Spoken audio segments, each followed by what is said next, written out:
maybe we should have us up. Okay, we're here with the Get Out There Girls. Welcome to GOTLIVE with Get Out There magazine. In case you haven't heard, we're Michelle and Tasha, the Get Out There Girls. Today on our first show, bear with us. We're both new to this, so it's a first. I've been freaking out all day about this. So we have a special guest from Vancouver, Selena Klassen, who is Five Peaks Trail Running Ambassador and Race Director. And we have tons of questions for her about the race series and upcoming events.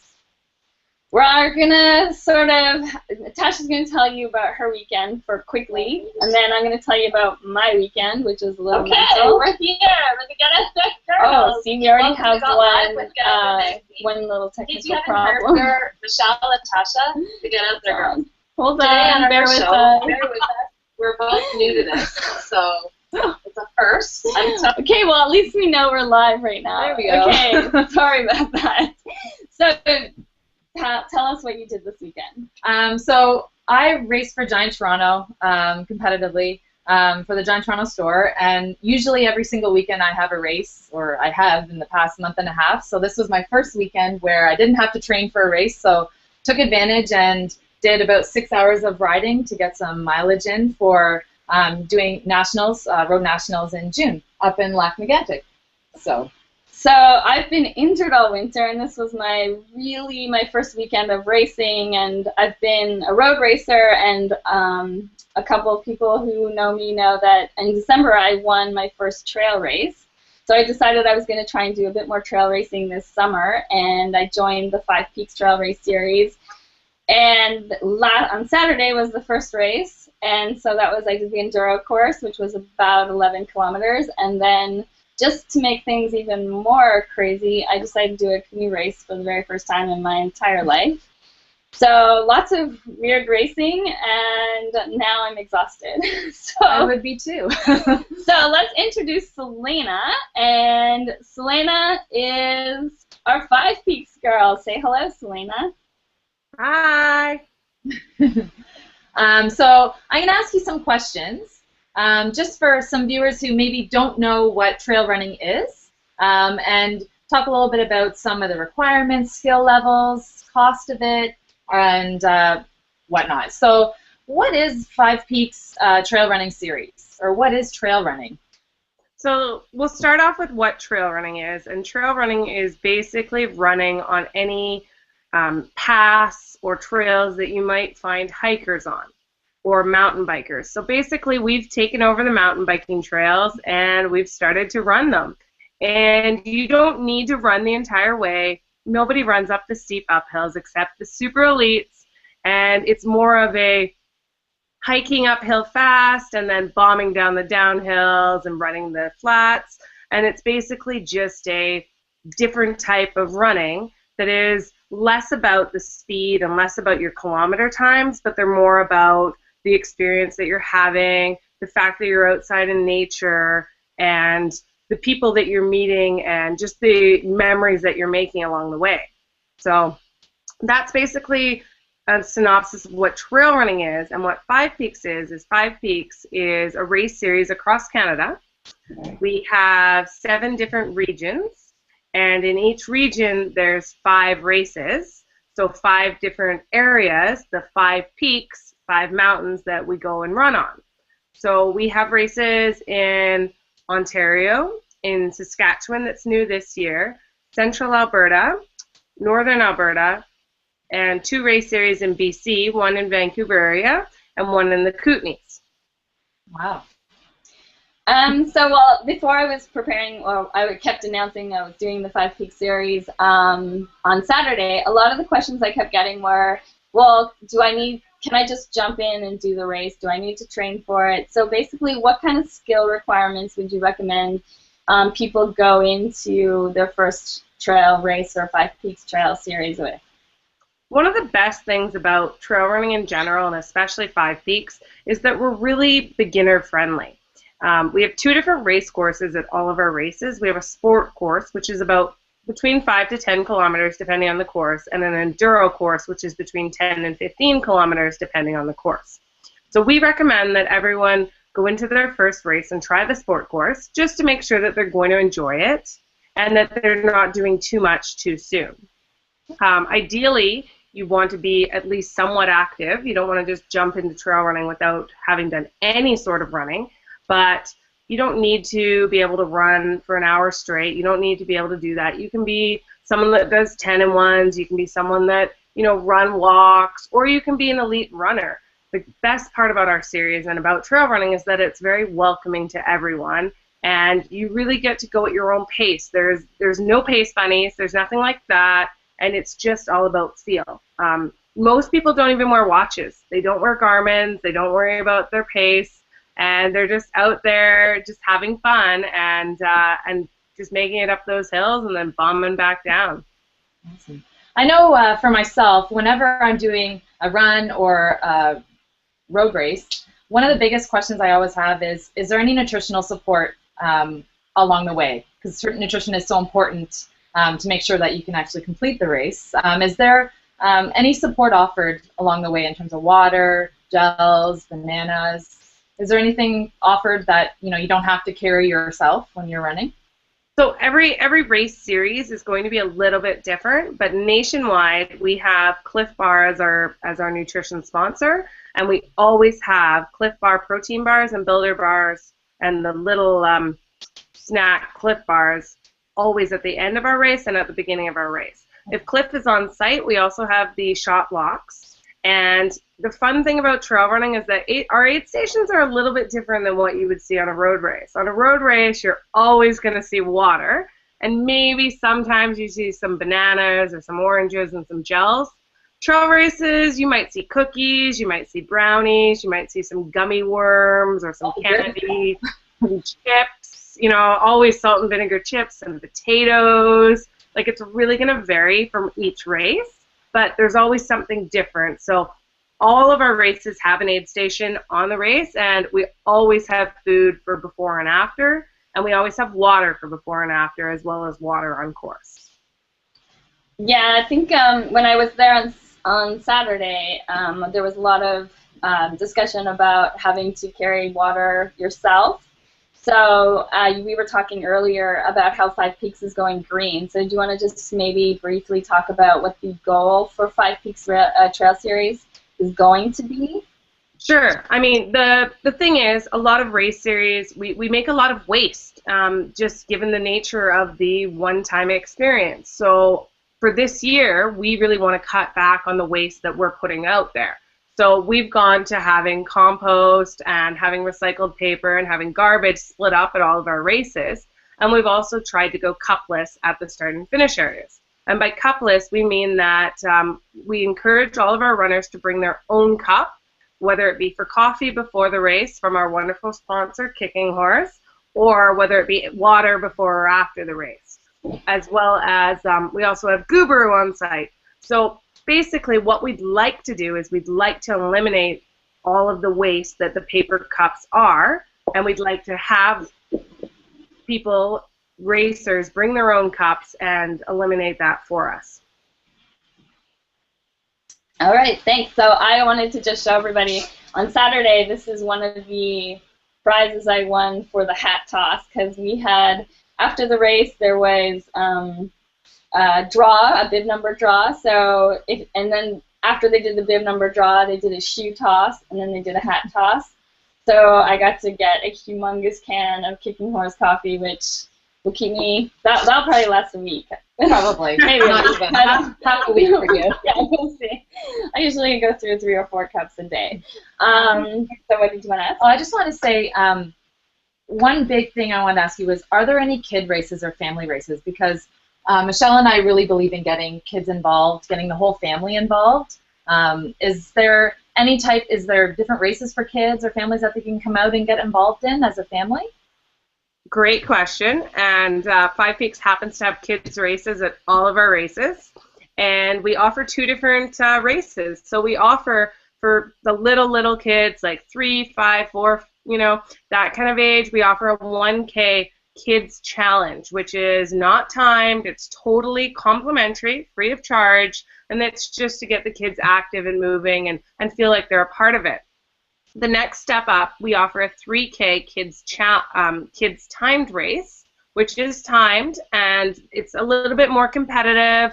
And there are age group awards for every 2 years. There's an age group, and there's age group awards for the top 3 males and females for all the kids. And there's also specific draw prizes that we do for the kids only, just to get them more involved and more included. And the 1K doesn't often go on to trails, just given the dynamics of the course, but the 3K definitely gives them a good taste of trail running and gives them the next step to jumping up to the sport course, which is, between 5 to 10. So we have a nice little set of building blocks to bring in the kids into racing, and parents are more than welcome to race alongside of their kids in the 1K or the 3K, just to just not get in the way, but to be out there and having fun for sure.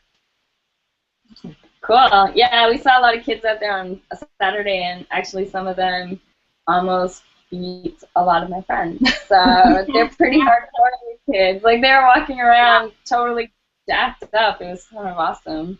The only thing I wish that they would do is child minding. They'd have like a little playpen or something for the children while the adults get to go race, but that's a whole logistical nightmare, so I'm sure. Yeah, it's definitely on our list of to-dos, and it's something that we want to offer in the future, but we haven't quite gotten there yet, but it is something that we are interested in doing and we have thought of. That would be great. Tasha actually really loves babysitting, so she could be like, I'll take all your kids. She loves babies. So any other questions, Tasha? One last question. Footwear. Oh, yeah, this is a big one. Hi, husband. Can you recommend any type of footwear? Are the requirements, like, could I come running with a pair of Converse? I know that those are super popular with teenagers these days. Or would you recommend something with a little more support? I would recommend that you come running with a running shoe. If you're going to make trail running a priority in your life and you're going to do it more than just the one race, then you're going to want to invest in a pair of trail runners. There's tons of different brands out there. I know Michelle is a Mizuno girl, and I am a Salomon girl. Both offer great trail running options, as well as many, many other brands. What you want to look for is you want to look for a shoe that has a rock plate underneath it, especially if you're on really technical trails. And you want to look for a shoe with a more aggressive tread on the bottom.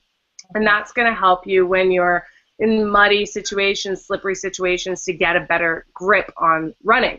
So there's tons of different options out there. Yeah, see, Michelle's got her Mizunos there.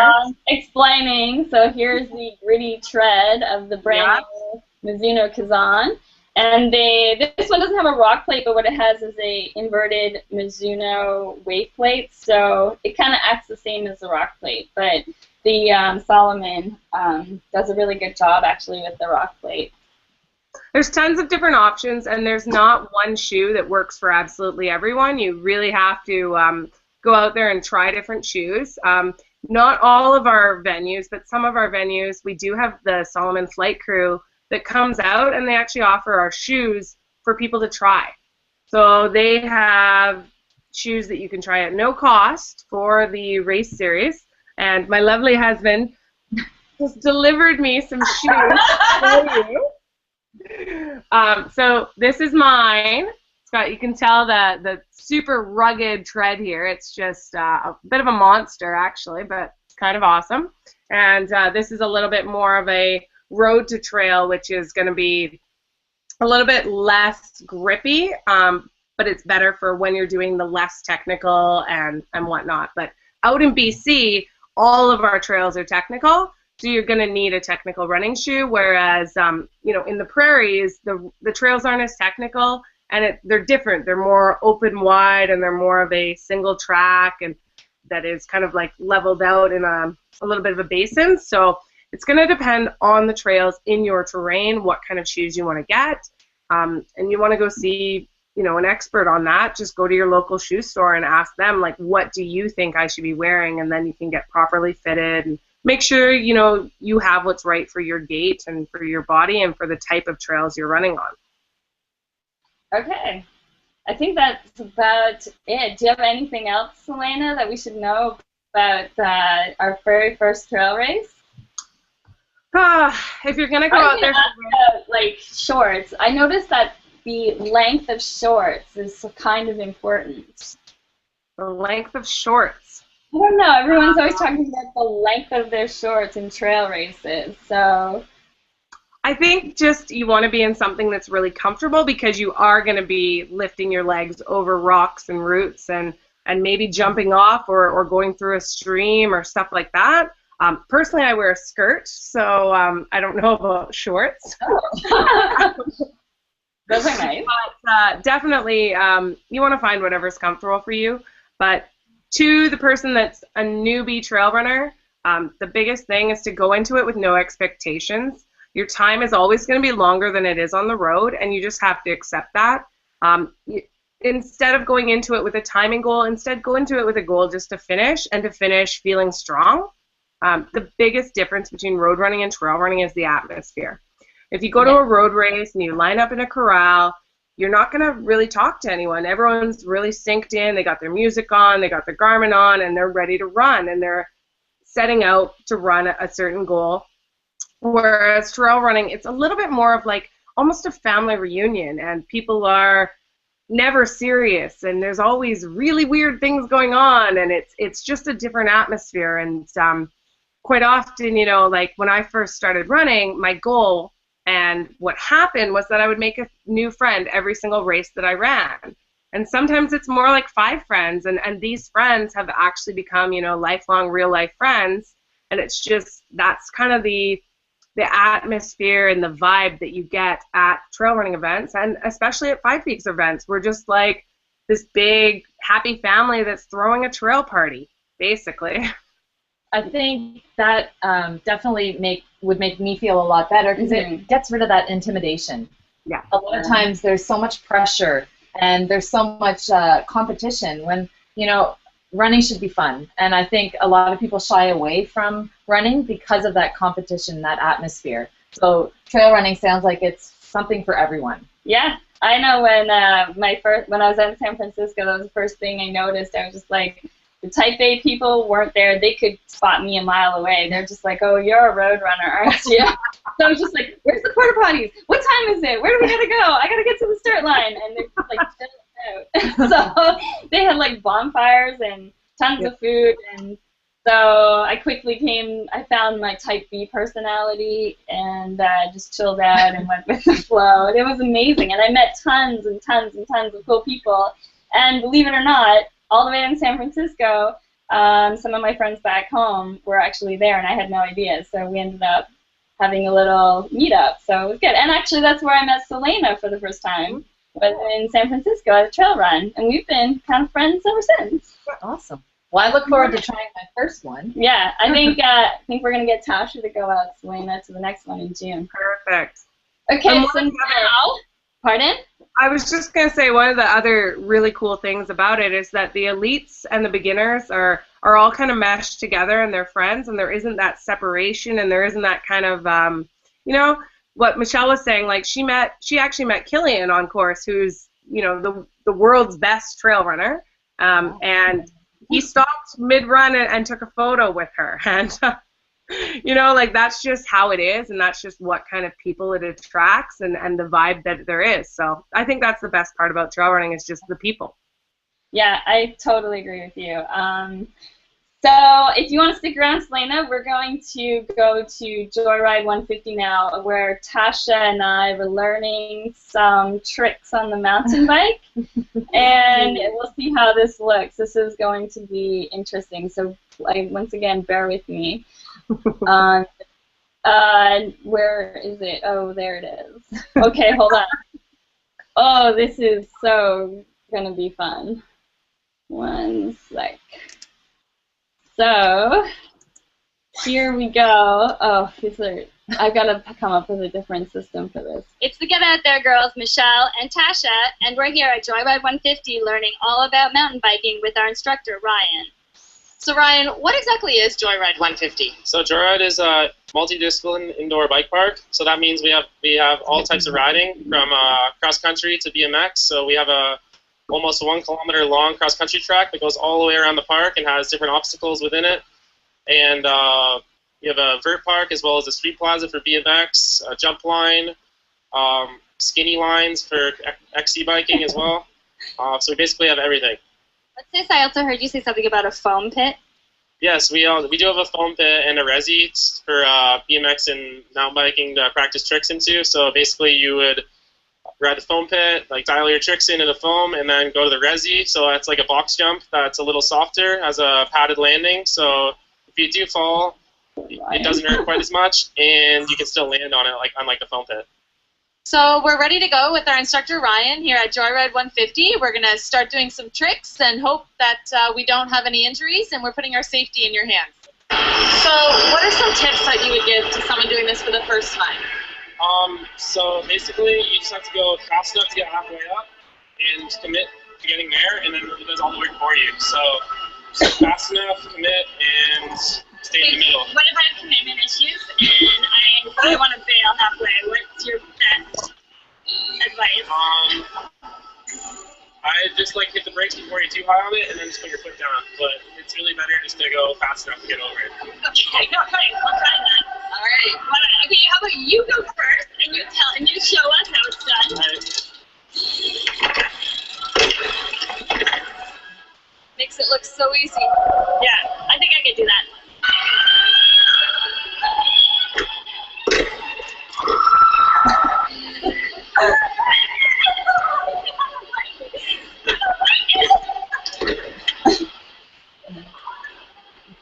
All right, we're here at Joyride 150, and Shannon Bentley, one of the owners of the establishment, has just showed up, and she's going to tell us a little bit more about Joyride 150.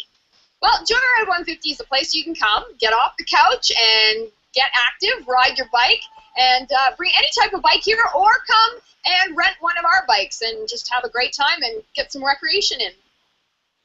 So I hear that there's some programs for at-risk youth that you have here at Joyride. Yeah, we have a program for our youth at risk, and we basically provide them with some riding, some equipment, and an instructor, and we teach them how to ride and hopefully spark an interest in cycling. So what was your inspiration for opening up an indoor cycling park?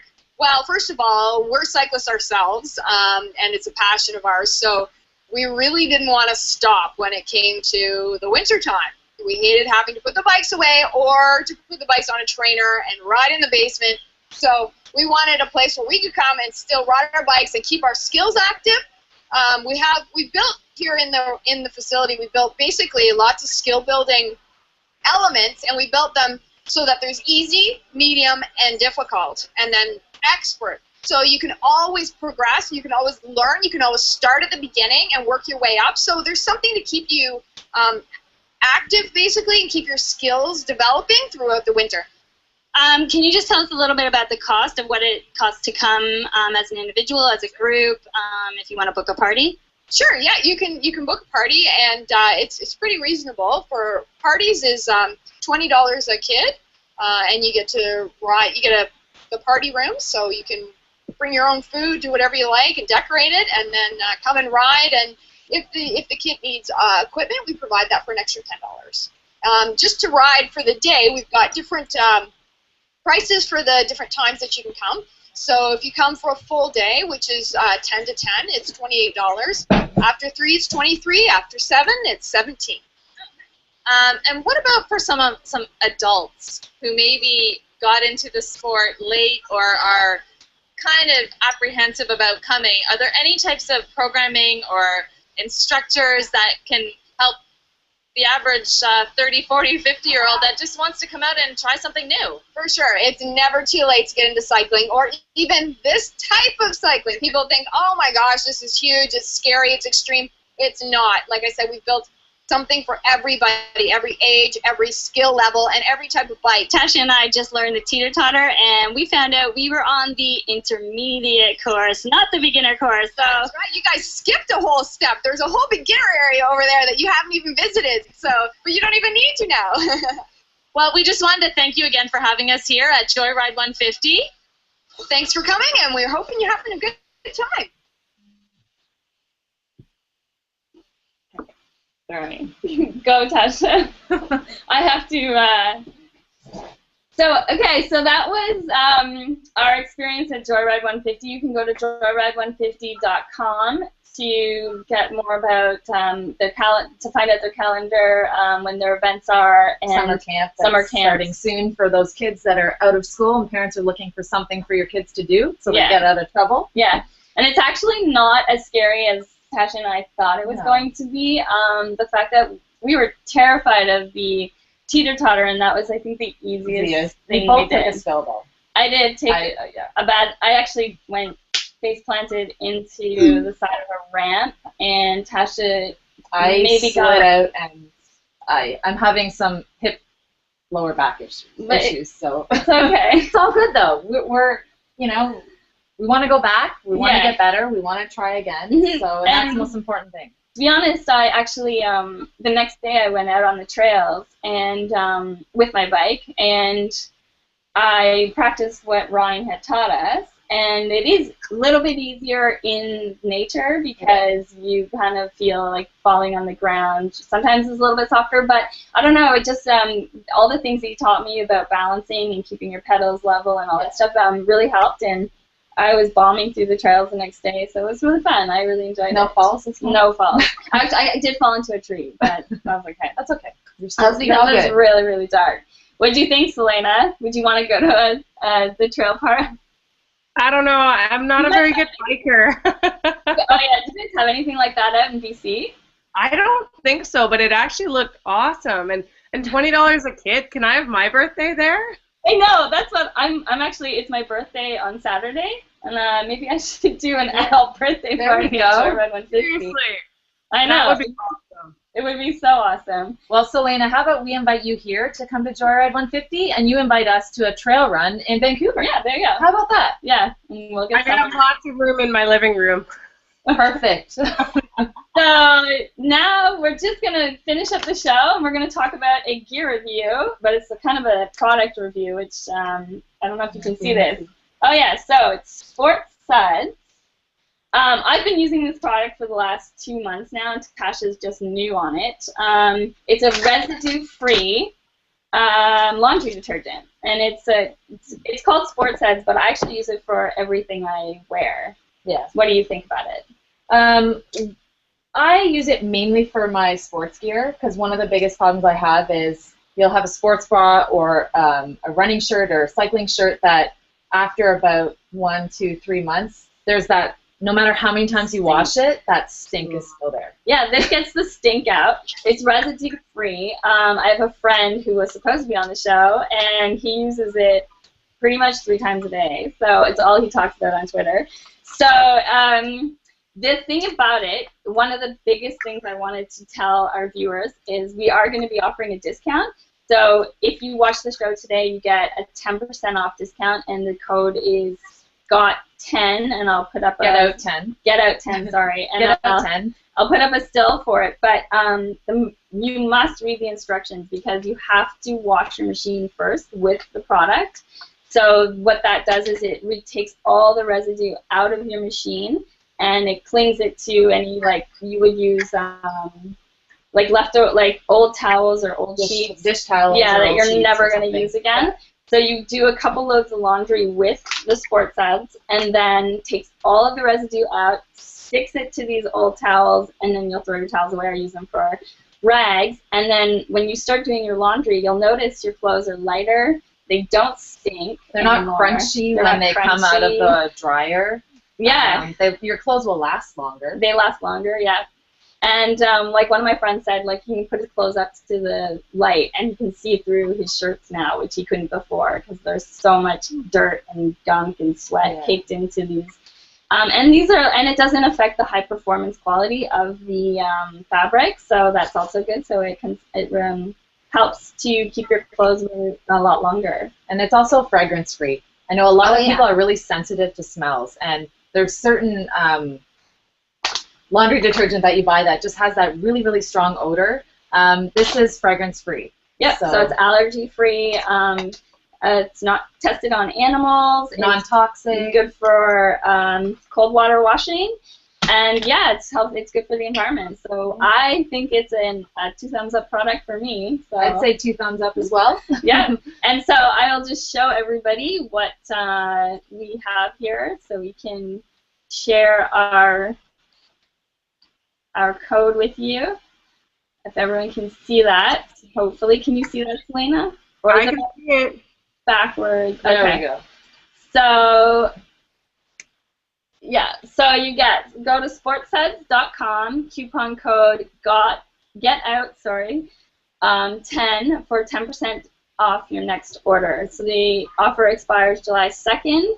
So you can use this code and share it with your friends. And if you have any questions, just email me or find me on Twitter at RunningChick. And I'll let Tasha tell you her Twitter handle. What's your Twitter handle? You don't even know.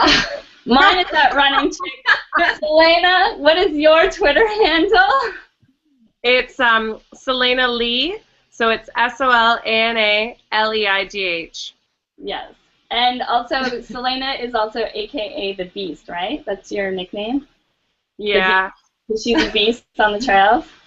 Yeah, so mine is RUNNINGCHIC, and you can find Tasha. Find me on Michelle. I am total tech nerd, so. We're working on her. So, okay, thank you everybody for coming out to our first show. And Selena, you were amazing, and thanks for answering all of our questions. And Thanks for having me. yeah, and next time you're going to bring Nikki on the show, hopefully, which is another 5 Peaks and Mizuno ambassador, and we love her on the West Coast. So we will be back next week, next Monday again at 8 p.m. At 8 p.m. And we will be telling you in a couple days what we have in store, because we have a couple of really great options, but we're not sure we're allowed to reveal what they are yet. Oh. Yeah, so you guys have to stay tuned. So follow us on Twitter. Follow us on the Get Out There Magazine YouTube site, and you can find us on Facebook on the Get Out There Facebook site, and we will keep you updated, and have a great week. And go do some running. Run or ride, stay active. Cycling, running. Sign up for 5 Peaks, because it's June 21st in Toronto. When's the next 5 Peaks in Vancouver, Selena? This Saturday, Alice Lake. Is it too late to sign up? It's not too. They can still register online, or do they have to do it? Register until Thursday at midnight. Okay. And it is a super great course, and it's also our regional mountain running national championships. Wow. So everyone that places top 3 in their age group gets an automatic berth into the national championships, which are held in Golden, BC this coming July. Maybe we should hop on a plane. Oh, yeah. It's not Thursday yet. No, not Thursday. I've got room, ladies. Okay, well, we will consider that. Okay, so we'll see you, and we'll be looking for pictures from next weekend's event. And I will share with you June 21st, so we will have a big video show about that one as well. So maybe we'll bring you back on June 21st after that one. Great, sounds good. And you can get all of the information at www.5peaks.com. Perfect. Okay. And you get a buff with every single race. So actually, well, not a buff with every single race. The buff was the first race souvenir, which is a phenomenal souvenir. But we actually have different things in store for each different race, so it changes every single race. So okay, that's good. That's actually good to know, because everyone was like, "What am I going to do with 5 buffs?" We all thought we were getting a buff every single. No. A buff is, Selena, do you want to explain to Tasha, the newbie, what a buff is? I'll go get one. Hold on. I got one. I got it right here. Okay, so a buff is basically the most amazing thing ever. It looks like this, okay?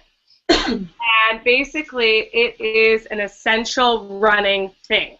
It can do so many different things. One of my favorites is to wear it as an arm sweatband like this. One of my absolute favorites. I love this. The other thing, when it's a hot day, you dip it in the water of a river where you're running, dip it in the water, put it around your neck, just like that. Yeah. Another favorite is when it's cold out, just like that, beautiful. Or I like it around my ears Keep my ears warm. Just like that. Oh, see, that looks nice on you. I know. Oh, I love it. But seriously, I thought buffs were this, didn't really need it. But every single run I go on, I take 1 or 2 buffs. And every single run, they come in handy for something different. For example, we had a girl fall on our run a couple days ago, and we used it to tie it around her hand to stop the bleeding. So they are useful for absolutely everything, and they're kind of a necessity for running. And you can wash it with sports suds when you're finished. Really good one. Okay, I think we gotta wrap this up. I'm exhausted. I had a long day. So I need a coffee. I know. I need some kicking horse coffee. Yes, that was the best part of the race. Okay, so Solana, we will see you soon, and thank you again. Thank you, girls. Bye. Bye. Bye. And see you all next week, 8 o'clock at this channel, 8 p.m. Eastern Standard Time. Yep. And we will give you an update about what's happening next weekend. Bye. Bye.